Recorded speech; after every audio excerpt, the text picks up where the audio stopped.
et ça, tout à l'heure, quand j'ai dit que le véritable déclencheur pour faire le film, ça a été la rencontre avec le procureur et le fait qu'il ait autant appuyé sur le côté satanique de Michael Peterson, et notamment, c'est lui qui nous a révélé sa bisexualité, et que c'était terrible, et que c'était horrible, et qu'il avait profondément trompé Kathleen, qui était une femme absolument remarquable en tout point.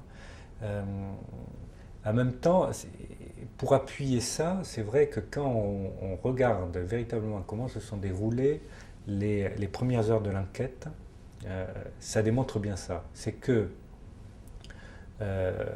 Michael Peterson appelle les secours, il est 2h41 du matin, dans la nuit du samedi au dimanche. Les secours arrivent 6 minutes après, constatent qu'elle est morte. Il y a une patrouille de police qui arrive, parce qu'il y a quand même beaucoup de sang, et ça c'est frappant. C'est vrai que la première réaction, c'est de se dire, oh là là, il n'y a pas autant de sang dans une chute d'escalier. Donc ils appellent le détective, enfin l'enquêteur qui est de permanence cette nuit-là. L'enquêteur de permanence cette nuit-là, c'est Holland. Holland arrive, il est 3h du matin. Il est absolument sidéré par ce qu'il voit, donc par le corps, et par le sang sur les murs, le sang sur les marches. Lui, il dit tout de suite, elle baignait dans une pool of blood, une piscine, une mare de sang. Et donc il fait prendre plein de photos de ça. Et arrive le médecin légiste aussi de permanence, qui n'était pas Deborah Radish, qui était un autre médecin légiste, un homme, qui vient, il est 3h30, 4h moins le quart. Il examine le corps. Il remplit un premier rapport. Il examine le corps et les marches, l'escalier. Et dans le premier rapport, il marque, il conclut consistent with accident. C'est-à-dire que ça corrobore la thèse de l'accident. Les blessures constatées sur Kathleen Peterson corroborent la thèse d'un accident.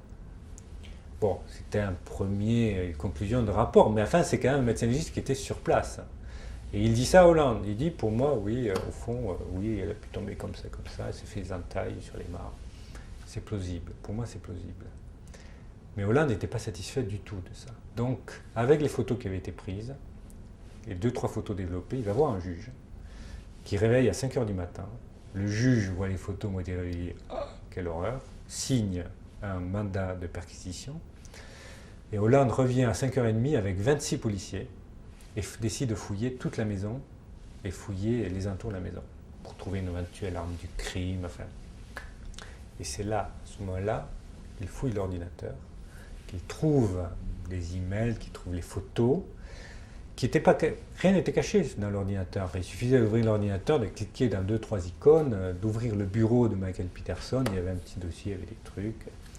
C'était pas non plus des choses cachées. Et donc, la police tombe là-dessus.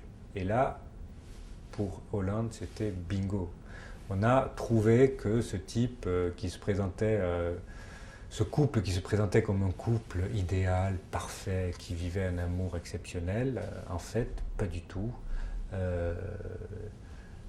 Michael Peterson avait une vie parallèle, en plus avec des hommes, et que forcément elle ne pouvait pas l'accepter, qu'ils se sont battus cette nuit-là, et qu'il l'a poussé à l'escalier, il l'a battu à mort avec un objet, et l'affaire était close. Donc, c'était bien parce qu'ils ont découvert cette nuit-là les photos d'homosexuels, enfin les photos gays et les pornos et les emails, qu'ils ont décidé de poursuivre et de commencer l'enquête en fait, parce qu'ils n'avaient aucun élément matériel, rien, en dehors de, bon oui, il y a du sang sur les murs, il y a du sang sur les marches, d'accord, mais ça prouve au fond quoi?